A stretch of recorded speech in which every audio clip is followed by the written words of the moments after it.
Bugun u yutqazdi, lekin u biladimi, har yutqazish ham jazolanish degani emas. Ba'zan Alloh bandani g'alaba bilan emas, sabr bilan tarbiyalaydi. Gilamda yiqilgan tana emas edi, nafs edi. Chunki yutqazish kibrni sindiradi. G'alaba esa ba'zan uni yashirincha o'stiradi. Sportchi shu lahzada yolg'iz qoladi.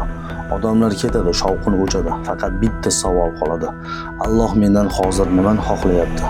Agar u shukr qila olsa, g'alaba bo'ladi. Agar sabr qila olsa, daraja bo'ladi. Chunki islomda mag'lubiyat yo'q, bori imtihon, bori tarbiya, bori taskiya. Alloh bandasidagi kuchni faqat mushagida emas, qalbining bukilmasligida o'lchaydi. Bugun yutqazgan sportchi agar mashg'ulotni tashlamasa, niyatni tozalasa, mehnatni halol qilsa, u yutqazmagan bo'ladi. Eslab qol, Alloh kechiktiradi, lekin adolatni unutmaydi. U kimni sevsa, avval sindirib emas, egib oladi.